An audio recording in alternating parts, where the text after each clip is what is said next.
And then the main thing I thought we should think about on this communion is something that it's very easy for us to overlook in our own lives. Because it's easy for us to think, oh, we're surrounded with religion all the time. This is why we're here. This is what we talk about so often. But I've always thought that was no reason for me as a minister, that's my job, to ministry, that's my very life. It was no reason for me to omit the importance of my own quiet time, in other words, of my own spiritual life, really. And so I would ask us just to look again at that side of our lives. You don't need me to tell you, or you don't need to tell me. A minister is a sitting duck in this area. That's my life. That's what I spend my life doing. I'm either praying with people, or I'm preaching to people, or I'm praying for them, or something. That's my life. My life is a quiet time. My whole life is a quiet time. And I think it's easy to have that attitude and to say to yourself, no, okay, I get up in the morning, and all right, if I have time, I can read a little. It's no big deal if I don't. And prayer, I can pray anytime. In fact, my whole life is a life of prayer. So I know very well, very personally, how easy it is to let your own spiritual life, I know it sounds strange, but cease to exist. But it's very easy to think to yourself, well, look, that's what I spend my life at. I spend my life expressing God to other people. I spend my life thinking of how to do it. But it is a different issue, coming before God privately and quietly in your own heart, either with mouthed words, if you're one of those who have difficulty just thinking a thing, you really have to mouth it, or thinking it if you can. But it seems to me it's a dangerous thing if your own spiritual life wilts and you try to substitute for it. Many times, you're dead right. Well, that's our whole life. Our whole life is God, That's why we're here. That's why we've changed our whole way of living. But I think it's very easy, therefore, not to have a private, quiet time with God where you seek Him for your own life and for your ministry. And so I thought it was important to think a little about our spiritual lives, and for me to encourage you to look at your quiet time and how do I say it? Make sure you have a quiet time.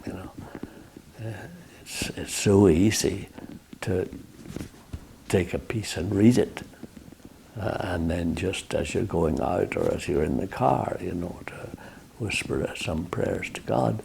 But a quiet time is what it implies, waiting upon God.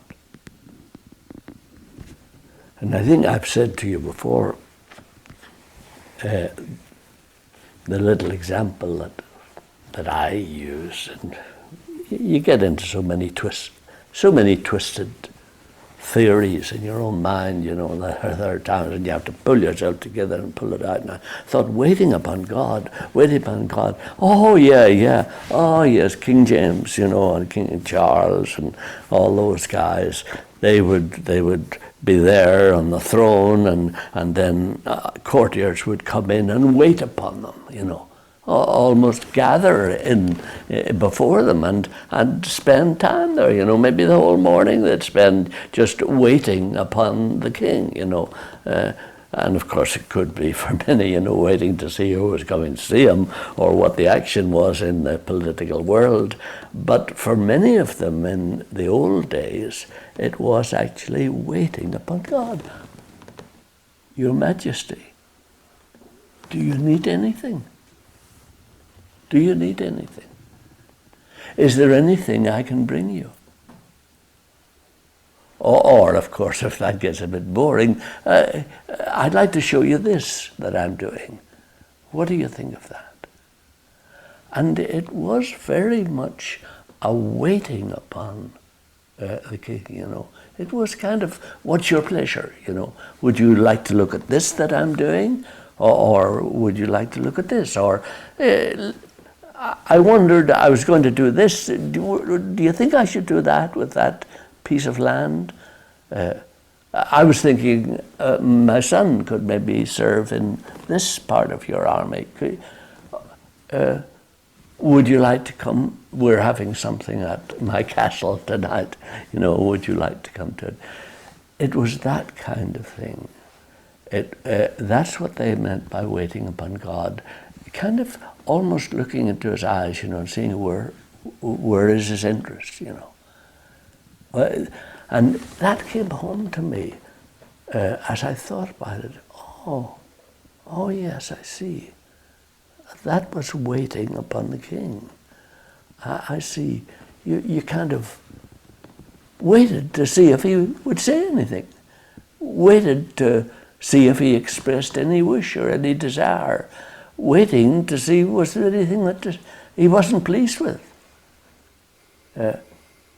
Waiting to see what he thought of this that I was doing with the land, or what I was going to ask my son or my daughter to do. And it helped me, actually, you know, because I realized it wasn't well, here are the things I'd like you to do, Your Majesty. Here they are now. I'd like you to, and I'm having trouble with this now. Well, it wasn't that. It wasn't that. And I thought, oh, I see. Yes, I can see that would be kind of treating him more like your servant than your king. You'd kind of be the one that was directing him. Here are the things I'd like you to do. And so it helped me. I suppose I had to go to that kind of illustration. I always fought for illustrations, you know, that would take me out of my ordinary way of thinking, because I realized that often I was the victim of my own conventional attitude to life. And of course, you know, you could guess if you're already letting your mind work on this subject, you can think, of course, the center of it was what you wanted. That was it. The center was what I wanted. It was not to, well, you know, how could you tell? Sure. I mean, you know enough not to use the word dumb, you know. The dumb guy doesn't know any better, you know. You know enough not to say that. But underneath in the heart,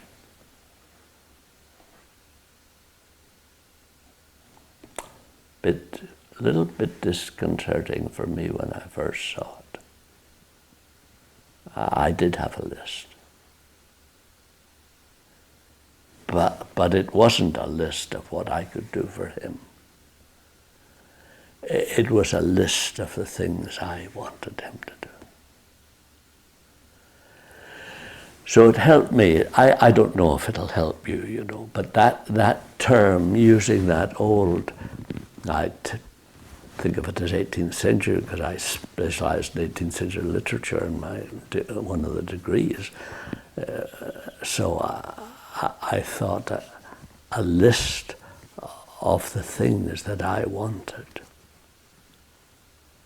but not at all. What do you want? What do you want? And then, well, it's not hard. You can do it yourself. You don't actually need me to do it. But then my mind jumped from that, of speaking the thing to my eyes, And obviously their eyes were on the king. And they were on the king's face.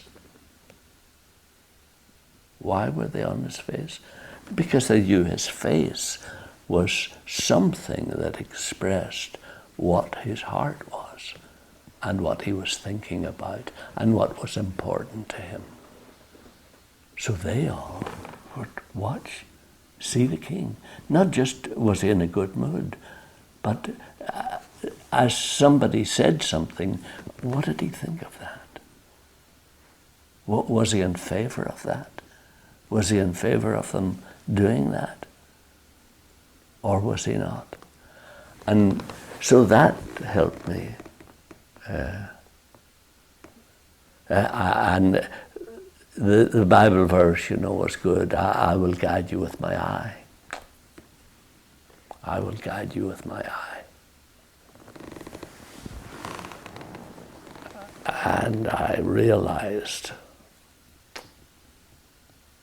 now I know what my wife says I shouldn't use this word in this context, but I often do it to waken me up as well as you. Look at him to see what he wants.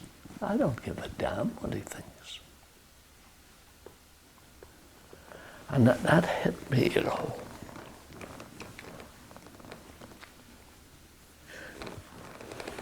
I would have set them aside as man-fearers. Man-fearers. You're so afraid of offending them. That's why you have your eyes on them. All you want to do is please them. That's why. And then, I saw how different my attitude was.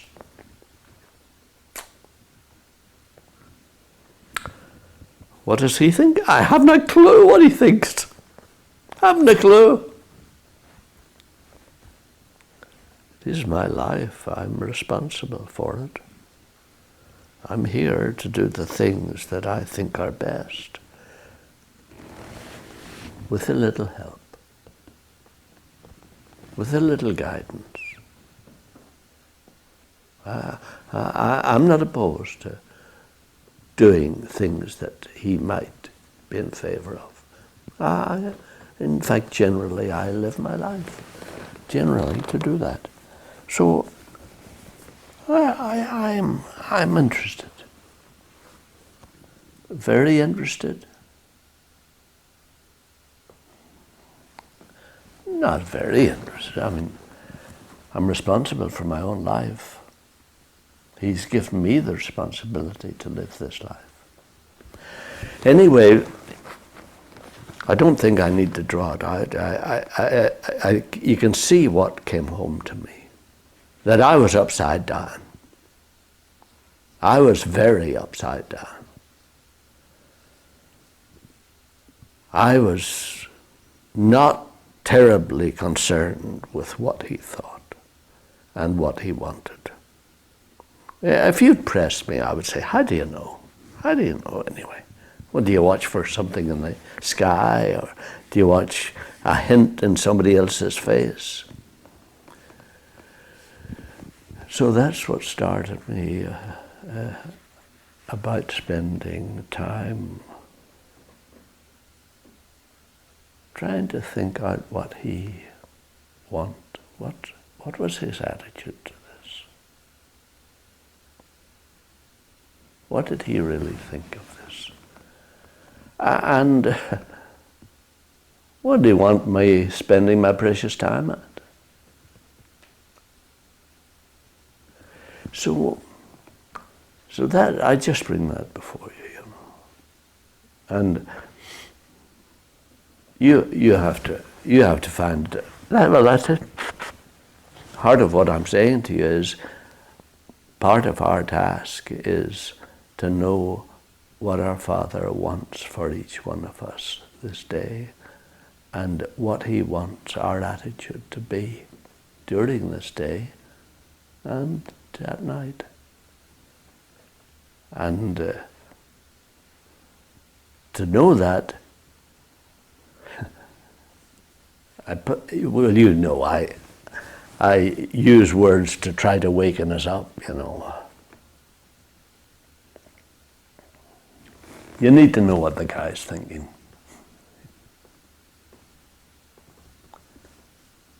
Do his will. You need to know what he's thinking. You need to know what his attitude is. And I think you're treating him like a dummy if you say, I know what his attitude is. I know what is right. But that isn't what we're talking about. It's not what is right or what is wrong. It's what is he thinking about, and about your life today. What does he want to do through you today? What way does he want you to think at this moment? So it did make it different for me, this whole prayer thing. And of course, I mean, I've been talking with Irene, because I always check with her on the theology. No, I was saying to her again, you know, what I felt was our responsibility in the next life. And then I brought up that word that you all know who have listened to me speak about me, you know, intuition. Intuition. Tuor is a deponent verb in Latin meaning to see. Tuor, to see. And to perceive and understand, you know. And intuition, you know, is knowing it almost from within, you know. That's often we use the word intuition as, it's an intuition I have, you know, I just have it inside. And that part of it is right, it is indeed inside. But of course, with us, it's intuition from God. It's knowing what he wants. That's what it is. It's looking into his eyes and knowing what he wants. Knowing, oh yes, he would like this. And I think that our life in the billion light year universe will be guided not by, you know, loudspeakers, not by the phone, and not by little notes or emails, but intuition. We'll know. We'll know. Do I know what the lady thinks of Trump? Of course, yes, of course I do. But then, do I know what she thinks about Milton? Yes, I do. And do I know what she thinks about Shakespeare? Yes, I do, yes. And most things, if you ask me, what do you think your wife thinks about that? I'd have no trouble. So intuition is our knowledge of a person and of understanding his or her understanding her whole attitude, understanding his whole attitude, knowing what the Father thinks of a situation. And a lot of our missing of his will for even our behavior life comes from not knowing what he's thinking. And at times not even being able to guess it. And it seems to me, whenever you're aware of that, you should say to yourself, I'd better spend a little more time with him. I'd better try to understand how he thinks about this kind of thing.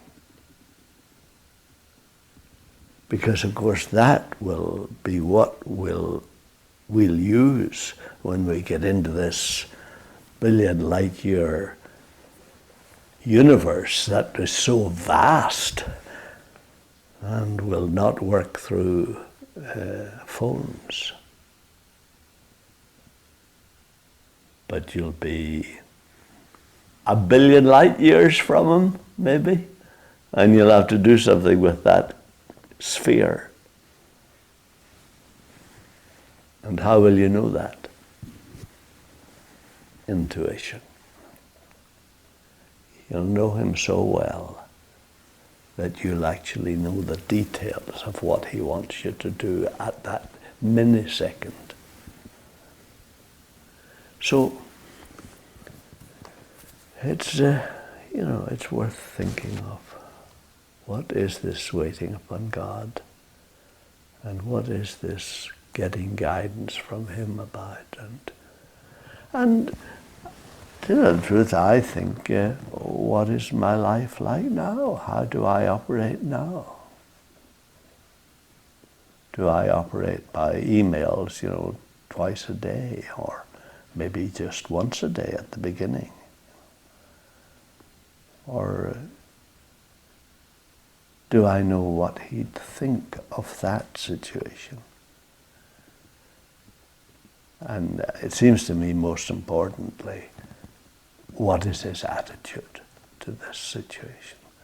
Which I think is why they did say, the Beatitudes, are B-E-A-U, which is the first phrase, the first syllable in beautiful, Beatitude is a beautiful attitude. Blessed are the poor in spirit, for theirs is the kingdom of heaven. That's a beautiful attitude. And so, how do you enter into beautiful attitudes? You spend time with a beautiful person, and you know how that beautiful person thinks, and he rubs off on you. It rubs off on you, as you wait upon him. So I just bring before you, as you begin to think, among other things, as you begin to think of your quiet times. And I ask you, how is your quiet time? Do you think immediately of your list that you use in the quiet time? Or do you think of the way you wander around the world and wander around your memory? Or what do you think of when you think of your quiet time? And it seems to me it's meant to be a time when we wait upon the King. We wait upon the King to know him better and to know what the look on his face is and what he's thinking and what his attitude is. So I'd ask you then, during this time when we go before our Saviour, to receive his, he certainly gave it, didn't he? He certainly gave it away. Did he? Yeah. Looks as if he gave it all away. Because his whole body, it cost him his whole body. And then we know it cost him his peace of mind as he bore our unrest in himself.